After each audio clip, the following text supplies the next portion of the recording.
ಆಸ್ಟ್ರೇಲಿಯಾದಲ್ಲಿ ಜಾರಿಗೆ ತರಲಾಗಿರುವ ಅಪ್ರಾಪ್ತ ವಯಸ್ಕರ ಸಾಮಾಜಿಕ ಜಾಲತಾಣಗಳ ಬಳಕೆಯ ಮೇಲಿನ ಐತಿಹಾಸಿಕ ನಿಷೇಧ ಕ್ರಮವನ್ನು ಪ್ರಧಾನಿ ನರೇಂದ್ರ ಮೋದಿ ಮುಕ್ತಕಂಠದಿಂದ ಶ್ಲಾಘಿಸಿದ್ದಾರೆ.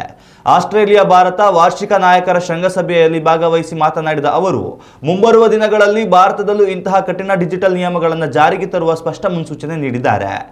ಜಾಗತಿಕವಾಗಿ ಮಕ್ಕಳ ಮಾನಸಿಕ ಆರೋಗ್ಯದ ಮೇಲೆ ಸಾಮಾಜಿಕ ಮಾಧ್ಯಮಗಳು ಬೀರುತ್ತಿರುವ ಗಂಭೀರ ಪರಿಣಾಮಗಳನ್ನು ತಡೆಯಲು ಈ ತೀರ್ಮಾನ ಅತ್ಯಗತ್ಯವಾಗಿದೆ ಎಂದು ಅವರು ಪ್ರತಿಪಾದಿಸಿದ್ದಾರೆ.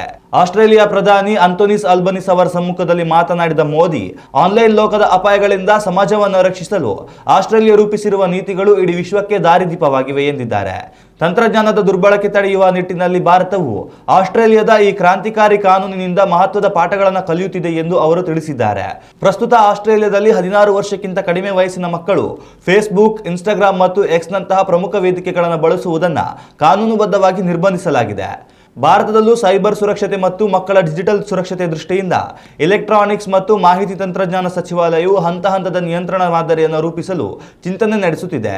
ದೇಶದ ಕೆಲವು ಪ್ರಮುಖ ರಾಜ್ಯಗಳು ಈಗಾಗಲೇ ಮಕ್ಕಳಲ್ಲಿನ ಮೊಬೈಲ್ ಹಪಹಪಿತನ ಹಾಗೂ ಸೈಬರ್ ಅಪರಾಧಗಳನ್ನು ತಡೆಯಲು ಇಂತಹ ಗಂಭೀರ ನಿಷೇಧಾತ್ಮಕ ಕ್ರಮಗಳಿಗೆ ಒಲವು ತೋರಿವೆ. ಒಟ್ಟಾರೆಯಾಗಿ ತಂತ್ರಜ್ಞಾನದ ಅತಿರೇಕದ ಬಳಕೆಯಿಂದ ಮಕ್ಕಳ ಬಾಲ್ಯವನ್ನು ರಕ್ಷಿಸಲು ಕೇಂದ್ರ ಸರ್ಕಾರವು ಶೀಘ್ರದಲ್ಲೇ ವಯಸ್ಸಿನ ಮಿತಿಯ ಕಠಿಣ ಕಾನೂನನ್ನು ತರುವ ಸಾಧ್ಯತೆ ದಟ್ಟವಾಗಿದೆ.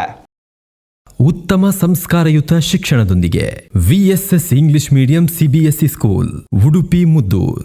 ನರ್ಸರಿಯಿಂದ 10ನೇ ತರಗತಿವರೆಗೆ ಶಿಕ್ಷಣದ ಜೊತೆಗೆ 5ರಿಂದ 10ನೇ ತರಗತಿವರೆಗಿನ ವಿದ್ಯಾರ್ಥಿನಿಯರಿಗೆ ಉತ್ತಮ ಹಾಸ್ಟೆಲ್ ಸೌಲಭ್ಯವೂ ಇದೆ. ನಿಮ್ಮ ಮಕ್ಕಳ ಪ್ರವೇಶಾತಿಗಾಗಿ ಈ ಸಂಖ್ಯೆಗೆ ಕರೆ ಮಾಡಿ.